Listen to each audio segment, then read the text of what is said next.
Okay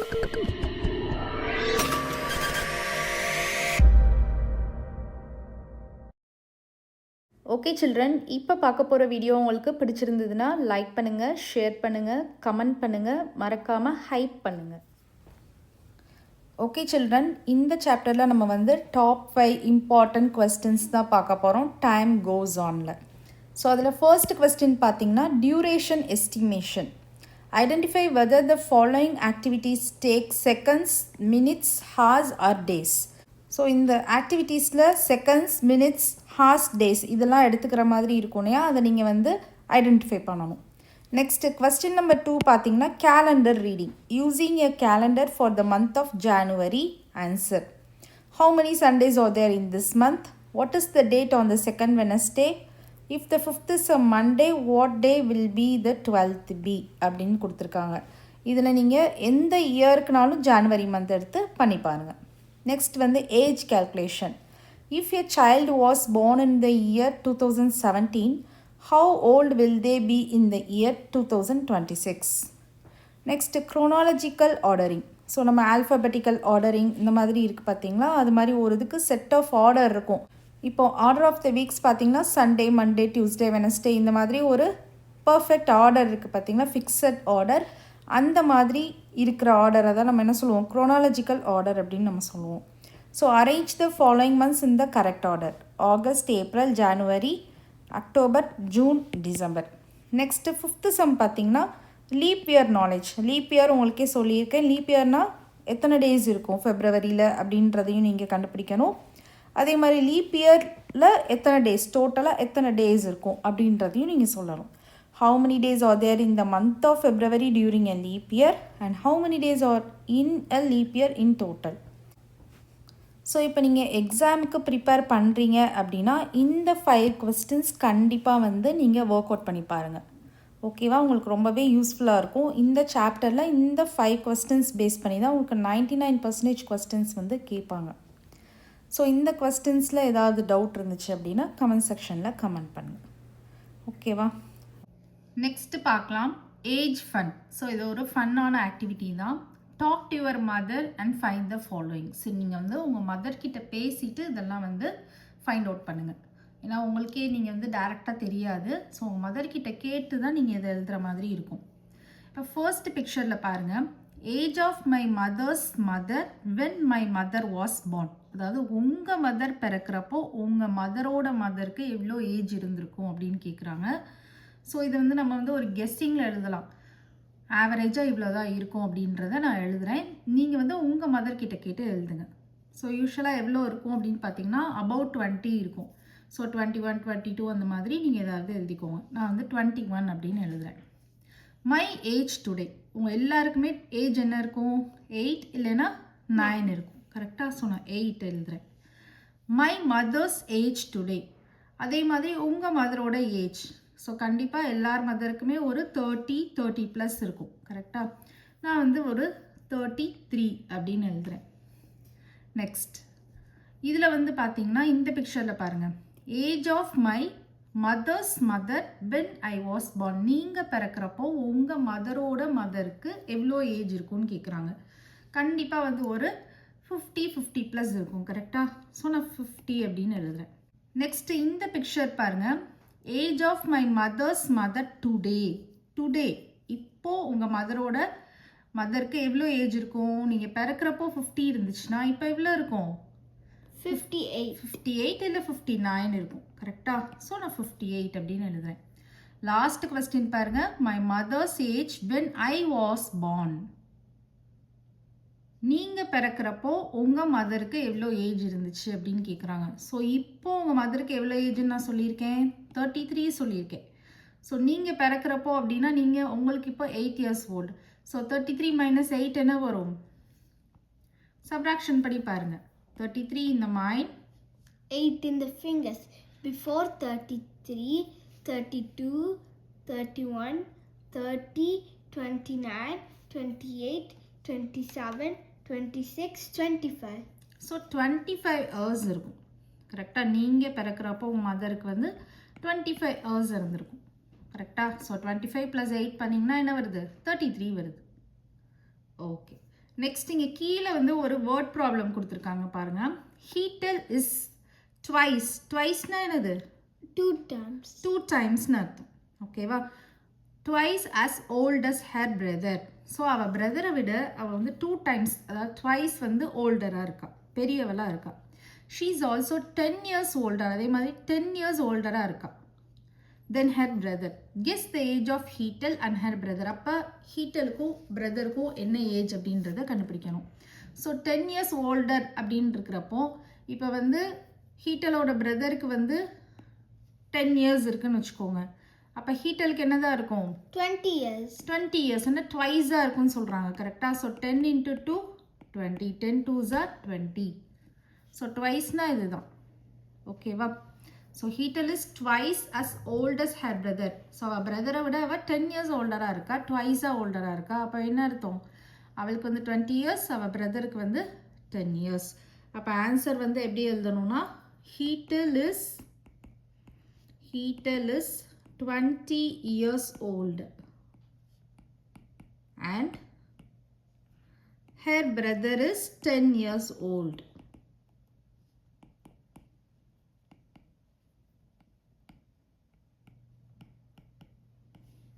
Understand ஆகுதா அந்த question? பார்க்கலாம். let us do. ஸோ இதில் வந்து பார்த்தீங்கன்னா உங்களுக்கு வந்து உங்கள் டெக்ஸ்ட் புக்லேயே கொடுத்துருக்காங்க, பர்த் சர்டிஃபிகேட் கொடுத்துருக்காங்க. பர்த் சர்டிஃபிகேட் உங்கள் எல்லாருக்குமே இருக்கும். கரெக்டாக?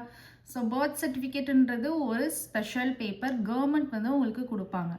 நீங்கள் எப்போ பிறந்தீங்க, உங்கள் பேரண்ட்ஸ் யார், இந்த டீட்டெயில்ஸ் எல்லாமே நம்ம அதில் பார்த்துக்கலாம். ஓகேவா? ஸோ இது எல்லாருக்குமே இருக்கும். நீங்கள் ஸ்கூல் ஜாயின் பண்ணுறப்ப கூட பர்த் சர்டிஃபிகேட் கொடுத்து தான் ஜாயின் பண்ணியிருப்பீங்க. ஸோ இங்கே வந்து ஒரு சாம்பிள் பர்த் சர்டிஃபிகேட் கொடுத்துருக்காங்க. அதில் என்னென்ன இருக்கும் அப்படின்னு பார்த்தீங்கன்னா அதோட ஃபார்ம் நம்பர் இருக்கும். நீங்கள் எந்த கவர்மெண்ட், இப்போ கவர்மெண்ட் ஆஃப் கேரளா நீங்கள் கொடுத்துருக்காங்க, உங்கள் இதில் வந்து கவர்மெண்ட் ஆஃப் தமிழ்நாடு அப்படின்னு இருக்கும். ஸோ இதுதான் birth certificate. This is to certify that this information is taken from the original record of birth which is in the register for the year. நீங்கள் எப்போ பிறந்தீங்க அப்படின்றது இருக்கும். 2015 ஆஃப் கோட்டயம் பஞ்சாயத். நீங்கள் எந்த பஞ்சாயத்தில் வந்து பிறந்தீங்க அப்படின்ற டீட்டெயில்ஸ்லாம் இருக்கும். அப்புறம் உங்களோட நேம் இருக்கும், உங்களோட செக்ஸ் மேலா ஃபீமேலா அப்படின்றது இருக்கும். இங்கே வந்து நேம் வந்து பின்சி தாமஸ் ஜகோப் கொடுத்துருக்காங்க, செக்ஸ் வந்து ஃபீமேல் கொடுத்துருக்காங்க.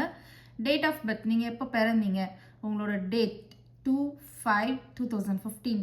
டேட் வந்து ஃபஸ்ட்டு வந்து டேட் இருக்கும், அடுத்து மந்த் இருக்கும், அடுத்து இயர் இருக்கும். 2nd May 2015 அப்படின்னு நம்பர் நேமில் எழுதியிருக்காங்க. நெக்ஸ்ட் வந்து பிளேஸ் ஆஃப் பர்த், நீங்கள் எந்த ஹாஸ்பிட்டலில் பிறந்தீங்க. இங்கே வந்து என்ன கொடுத்துருக்காங்க, காடம்புலா ஹாஸ்பிட்டலில் பிறந்த மாதிரி கொடுத்துருக்காங்க. அப்புறம் நேம் ஆஃப் ஃபாதர், அவங்களோட ஃபாதர் வந்து Jacob Tharakan. Name of mother வந்து Laura Thomas. Date of registration, எப்போ போய் ரெஜிஸ்டர் பண்ணாங்க அப்படின்ற டேட் இருக்கும், 2/5/2015. ரெஜிஸ்ட்ரேஷன் நம்பர், உங்களுக்கு ஒரு நம்பர் ப்ரொவைட் பண்ணியிருப்பாங்க. அது வந்து பார்த்திங்கன்னா 815/15 கொடுத்துருக்காங்க. இப்போது டேட், ஓகேவா? டேட் வந்து இந்த டேட் வந்து என்னதுன்னா இஷ்யூ பண்ணியிருப்பாங்களா சர்டிஃபிகேட் உங்கள் கையில் கொடுத்துருப்பாங்க. அதாவது ஃபர்ஸ்ட்டு நீங்கள் வந்து பர்த் சர்டிஃபிகேட் அப்ளை பண்ணியிருப்பீங்க, ரெஜிஸ்டர் பண்ணியிருப்பீங்க, அந்த டேட் தான் இங்கே இருக்கும், 2/5/2015. அதுக்கப்புறம் அவங்க எல்லாமே செக் பண்ணி ரெடி பண்ணுவாங்க இல்லையா? ரெடி பண்ணதுக்கப்புறமா உங்களுக்கு ஒரு டேட்டில் இஷ்யூ பண்ணுவாங்க, சர்டிஃபிகேட் கொடுப்பாங்க. அந்த டேட் வந்து இங்கே கீழே கொடுத்துருக்காங்க பாருங்கள், 18/5/2015. அப்புறம் சிக்னேச்சர் அத்தாரிட்டிங்க சம் ஷீல்லாம் வைப்பாங்க கவர்மெண்ட். ஓகேவா? இப்போ இதுலேருந்து சம் கொஸ்டின்ஸ் நமக்கு கேட்டிருக்காங்க, அதை நம்ம ஆன்சர் பண்ண போகிறோம். Look at the birth certificate of Bincy and answer the following question. So first என்ன கொஸ்டின் கேட்டிருக்காங்கன்னா 2/5/2015 shows that Binsi was born on 2 April, May, June, July. எந்த மந்தில் பிறந்தா இந்த இயர் 2015? மே. நமக்கு என்ன கொடுத்துருக்காங்க, 5th month. 5th month என்னது? மே. Very good. அப்போ நம்ம வந்து மே வந்து டிக் பண்ணிடலாம். நெக்ஸ்ட் பாருங்க, how old will Binsi be on 2 May 2025? 2015ல் அவள் பிறந்தா, அப்போ 2025ல் அவளுக்கு எவ்வளோ ஏஜ் இருக்கும்? 15லேருந்து 25 வர்றதுக்கு எவ்வளோ இயர்ஸ் ஆகும்? 15 + வெரி குட், 15 + 10 25. அப்போது 10 years ஆகும் அவளுக்கு. அப்போ 10 years கழிச்சு எவ்வளோ வயசு, எவ்வளோ ஏஜ் இருக்கும்? 10 years இருக்கும். கரெக்டாக 2015ல் பிறந்திருக்கா, அதுக்கப்புறம் 10 years கழிச்சு தான் 2025 வரும். அப்போ அவளுக்கு எவ்வளோ ஏஜ் ஆயிருக்கும்? 10 years. 10 years ஆயிருக்கும். இப்போ 10 years அப்படின்னு எழுதிக்கோங்க. ஹவு ஓல்டு தானே கேட்டிருக்காங்க, so 10 years. How old will she be in 2030? 2030ல எவ்வளோ ஏஜ் இருக்கும்? 2025ல 10 இயர்ஸ்னா அதுக்கப்புறம் ஒரு 5 இயர்ஸ் ஆச்சுன்னா 2030 வரும். அப்போ அவளுக்கு எவ்வளோ ஏஜ் இருக்கும்? 15 years. அப்போ இந்த டேஷில் 15 இயர்ஸ் அப்படின்னு போட்டுக்கோங்க. ரொம்பவே ஈஸி தான். ஓகேவா? நெக்ஸ்ட்டு பாருங்கள், 8th birthday of Bincy was on. 8th birthday எப்போ இருக்கும்? 15ல் பிறந்தா. அவளோட 8th பர்த்டேனா 2020ல் அவள் 5th பர்த்டே செலிப்ரேட் பண்ணியிருப்பாள். அப்புறம் 2021, 2022, 2023, 6th birthday, 7th birthday, 8th birthday. So 8th birthday வந்து அவள் 2023ல் வந்து செலிப்ரேட் பண்ணியிருப்பா. எந்த டேட்டில் செலிப்ரேட் பண்ணுவா? 2/5/2023. அண்டர்ஸ்டாண்ட் ஆகுதா? நெக்ஸ்ட் பாருங்க, Bincy was dash months old on 2 August 2015. So 2 August 2015 அப்போ அவள் எவ்வளோ மந்த்ஸ் ஓல்டாக இருப்பா? ஏன்னா அந்த இயர் தான் அவள் பிறந்தா. கரெக்டா? ஸோ எந்த மந்த் பிறந்தா? மே மந்த் பிறந்தா. எந்த மந்த் பிறந்தா? மே மந்த் பிறந்தா. நெக்ஸ்ட்டு அவங்க ஆகஸ்ட் மந்த் கேட்குறாங்க. ஆகஸ்ட் மந்த் கேட்குறாங்க. ஸோ மேக்கு அடுத்து என்ன வரும் நமக்கு? June, July, August. ஸோ மே 2ல் தான் பிறந்தாவா. மே 2லேருந்து ஜூன் 2 வந்து 1 month பேபியாக இருப்பாள். கரெக்டாக? ஜூன்லேருந்து ஜூலை 2 வர வரைக்கும் அவளுக்கு எத்தனை மந்த்தாக இருப்பாள்? 2 months பேபியாக இருப்பாள். ஜூலை 2லேருந்து ஆகஸ்ட் 2 வந்துருச்சுன்னா அவள் வந்து 3 months பேபி ஆயிடுவாள். கரெக்டாக? மே 2லேருந்து ஜூன் 2 பார்த்தீங்கன்னா 1 month இருக்கும். ஜூன் 2லேருந்து ஜூலை 2 வரப்போ 2 months பேபி ஆயிடுவா. ஜூலைலேருந்து ஆகஸ்ட் வரப்போ 3 months பேபி ஆயிடுவா. கரெக்டா? ஓகே. அப்போ இந்த இடத்துல நம்ம வந்து என்ன போடணும்? பின்சி வாஸ் 3 months ஓல்டு அப்படின்னு போடணும். ஓகேவா? இங்கே நான் ஜஸ்ட்டு நம்ம வந்து 3 போட்டால் கூட ஓகே தான். ஏன்னா இங்கே மந்த்ஸ் ஓல்டெல்லாம் அவங்களே கொடுத்துருக்காங்க. நெக்ஸ்ட் பாருங்கள், after how many days of her birth was the certificate issued. அவள் வந்து பிறந்ததுக்கு அப்புறமா எத்தனை டேஸ் கழிச்சு அவளுக்கு சர்டிஃபிகேட் கொடுத்தாங்க, பர்த் சர்டிஃபிகேட் கொடுத்தாங்க. நான் அந்த சர்டிஃபிகேட்லேயே சொல்லியிருந்தேன், நம்ம ரெஜிஸ்டர் பண்ணது 2/5/2015. இங்கே ஒரு டேட் கொடுத்துருக்காங்களே, இதுதான் நமக்கு இஷ்யூயிங் டேட், நமக்கு கையில் சர்டிஃபிகேட் வந்த டேட். அப்போது 2 வந்து பிறந்தா, 18 வந்து அவள் கையில் சர்டிஃபிகேட் கிடச்சிருச்சு. அப்போ எத்தனை டேஸ் கழிச்சு கிடச்சிருக்கு அதை நம்ம கண்டுபிடிச்சோன்னா நம்ம கண்டுபிடிச்சிடலாம். கரெக்டாக? எத்தனை டேஸ் கழிச்சு அவளுக்கு சர்டிஃபிகேட் கையில் வந்திருக்குன்னு. இப்போ வந்து 18 வந்து அவள் கையில் கிடச்சிருக்கு, 2 வந்து அவள் பிறந்திருக்கா. அப்போ 18லேருந்து 2 நீங்கள் சப்ராக்ட் பண்ணுங்கள். 8 - 2 6. இந்த 1 அப்படியே போட்டுடலாம். அப்போ 16 டேஸ் கழிச்சு அவள் கையில் வந்து சர்டிஃபிகேட் கிடச்சிருக்கா. அவள் பிறந்து 16 டேஸ் கழிச்சு. இல்லை உங்களுக்கு கன்ஃபியூஷனாக இருந்ததுன்னா நீங்கள் வரிசையாக டேட்டை போட்டு பார்த்துக்கோங்க. 2 வந்து பிறந்தா 3, 4, 5, 6, 7, 8, 9, 10, 11, 12, 13, 14, 15, 16, 17, 18 தான் நம்ம கையில் கிடச்சிது. ஸோ நீங்கள் கவுண்ட் பண்ணி பாருங்கள். 2 தான் அவளுக்கு பிறந்தது. அதுக்கப்புறம் நீங்கள் இந்த 2-ஐ விட்டுறணும். 3லேருந்து கவுண்ட் பண்ணுங்கள். 1, 2, 3, 4, 5, 6, 7, 8, 9, 10, 11, 12, 13, 14, 15, 16. ஸோ 16 டேஸ் கழிச்சு அவள் கையில் சர்டிஃபிகேட் கிடச்சிருக்கு. அண்டர்ஸ்டாண்ட் ஆகுதா? அப்போ இந்த இடத்துல நம்ம 16 டேஸ் அப்படின்னு போட்டுக்கலாம். அண்டர்ஸ்டாண்ட் ஆகுதா அந்த சம்ஸ் எல்லாம்? ஓகே. நெக்ஸ்ட்டு பார்க்கலாம், லெட் அஸ் டூ. ஸோ இதில் வந்து உங்களோட ஓன் பர்த் சர்டிஃபிகேட் வந்து மேக் பண்ண சொல்லியிருக்காங்க. நீங்கள் உங்கள் பேரண்ட்ஸ்கிட்ட கேட்டுட்டு உங்களோட ஓன் டேட்டாவை இங்கே வந்து ஃபில் பண்ணணும். ஓகேவா? ஃபார்ம் நம்பர் எல்லாருக்குமே ஒரு ஃபார்ம் நம்பர் இருக்கும். 4, 5, 7, 8 அந்த மாதிரி இருக்கும். நீங்கள் என்ன நம்பர் உங்களுக்கு இருக்கோ அது இங்கே போட்டுக்கோங்க.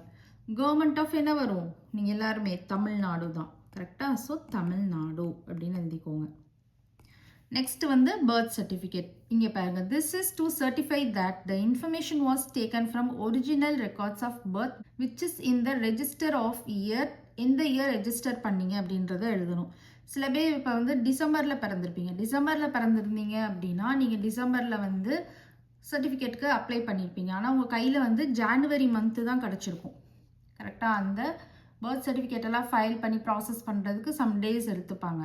அப்போ நீங்கள் டிசம்பர் அப்படின்னு இருக்கிறப்போ இப்போ 2017 பிறந்திருக்கீங்க அப்படின்னா 2017 டிசம்பரில் பிறந்திருக்கீங்கன்னா உங்கள் கையில் சர்டிஃபிகேட் வர்றதுக்கு 2018 ஜான்வரி ஆகிருக்கும். ஸோ அந்த மாதிரி இருக்கிறதுக்காண்டி தான் இங்கே 2 டேஷஸ் கொடுத்துருக்காங்க. இப்போ நீங்கள் வந்து 2017 உங்களுக்கு பிறந்து உங்களுக்கு கையிலே சர்டிஃபிகேட் கிடச்சிருச்சுன்னா நீங்கள் இந்த 2 டேஷ்லேயுமே என்ன போட்டுக்கலாம், 2017 அப்படின்னு போட்டுக்கலாம். அண்டர்ஸ்டாண்ட் ஆகுதா? இப்போ நேம், உங்களோட நேம், இப்போ நான் வந்து ராஜு அப்படின்னு எழுதுகிறேன். ஸோ இங்கே நேம் எழுதிக்கோங்க, உங்களோட நேம். செக்ஸ் நீங்கள் மேலா ஃபீமேலா அப்படின்னு எழுதிக்கோங்க. நான் வந்து மேல் அப்படின்னு எழுதுகிறேன். டேட் ஆஃப் பர்த், எப்போ பிறந்தீங்க அப்படின்னு கேட்குறாங்க. அப்போது 4/5/2017 அப்படின்னு கொடுக்குறேன். பிளேஸ் ஆஃப் பர்த், நீங்கள் எந்த ஹாஸ்பிட்டலில் நீங்கள் பிறந்தீங்க, நான் வந்து ஜெம் ஹாஸ்பிட்டல் அப்படின்னு எழுதிக்கிறேன். ஓகேவா? ஸோ இந்த ஹாஸ்பிட்டலோட அட்ரஸோடு நீங்கள் எழுதணும். இப்போ ஜெம் ஹாஸ்பிட்டல் அப்படின்றது நம்பர் 5 காந்தி ரோட், சென்னை அப்படின்ற மாதிரி உங்களுக்கு அட்ரஸோடு இருக்கும். ஓகேவா? உங்கள் ஹாஸ்பிட்டலோட அட்ரஸோடு இருக்கும். சென்னை 85 அப்படின்னு எழுதுகிறேன். நெக்ஸ்ட்டு நேம் ஆஃப் ஃபாதர், உங்களோட ஃபாதர் நேம் இங்கே இருக்கும். ஓகேவா? ஸோ ராஜு ஃபாதர் நேம் வந்து நம்ம ராஜா அப்படின்னு போட்டுடலாம். நெக்ஸ்ட் வந்து மதரோட நேம் வந்து நம்ம ராணி அப்படின்னு போட்டுடலாம். டேட் ஆஃப் மேக்கிங் சர்டிஃபிகேட், நீங்கள் வந்து எப்போ வந்து இந்த சர்டிஃபிகேட்டை வந்து ரெஜிஸ்டர் பண்ணாங்க அப்படின்றத இங்கே நம்ம டேட்டில் எழுதணும். ஓகேவா? ஸோ நம்ம வந்து பிறந்த உடனே சில பேருக்கு வந்து ரெஜிஸ்ட்ரேஷனுக்கு போயிடுவோம், சில பேர் வந்து ஒரு 1 வீக் கழிச்சு போவோம். நான் வந்து 10/5/2017 அப்படின்னு போடுறேன். Date of making certificate. Age on the date of making the certificate. So நீங்கள் இந்த மேக்கிங் பண்ணுறப்போ உங்களுக்கு என்ன ஏஜ் இருந்திருக்கும் அப்படின்னு கேட்குறாங்க. 4 பிறந்திருக்கீங்க, 10 வந்து மேக் பண்ணியிருக்காங்க. அப்போது 5, 6, 7, 8, 9, 10. ஸோ 6 days ஓல்டு, கரெக்டாக 6 days ஓல்டாக இருந்திருப்பீங்க. அப்புறம் இங்கே வந்து சிக்னேச்சர் அப்படின்னு கொடுத்துருக்காங்க, உங்கள் பேரண்ட்ஸோடதை போட்டுக்கலாம். ஓகேவா? இப்போது நமக்கு இங்கே கொஸ்டின் நம்பர் 2 பார்க்கலாம். Complete the following by writing the dates in the boxes given below. இப்போ உங்களோட டேட் ஆஃப் பர்த் கேட்குறாங்க. உங்களோட டேட் ஆஃப் பர்த் என்ன அப்படின்றத எழுதிக்கோங்க. நம்ம இங்கே என்ன மென்ஷன் பண்ணியிருக்கோன்றதை அதே நீங்கள் நான் எழுதிடுறேன். 4/5/2017. Okay. Date on which you were admitted இந்த ஸ்கூல். ஃபர்ஸ்ட் டே ஸ்கூல் நீங்கள் எப்போ போனீங்க அப்படின்னு கேட்குறாங்க. 2020 தான் எல்லாருமே ஸ்கூல் ஜாயின் பண்ணியிருப்பீங்க, கரெக்டாக? So June 2, 2020. Date on which you were admitted in class 1. Class 1 எப்போ போயிருப்பீங்க? 2023 கிளாஸ் 1 போயிருப்பீங்க, கரெக்டாக? அப்போ நம்ம வந்து June 2, 2023. Date on which you were admitted in class 3. Class 3 எப்போ போயிருப்பீங்க? 2025ல போயிருப்பீங்க, கரெக்டாக? So June 2, 2025. அண்டர்ஸ்டாண்ட் ஆகுதா? Okay. Okay children, next sum next வீடியோவில் பார்க்கலாம். இந்த வீடியோ உங்களுக்கு பிடிச்சிருந்ததுன்னா லைக் பண்ணுங்கள், ஷேர் பண்ணுங்கள், நம்ம சேனலை சப்ஸ்கிரைப் பண்ணுங்கள். Bye children.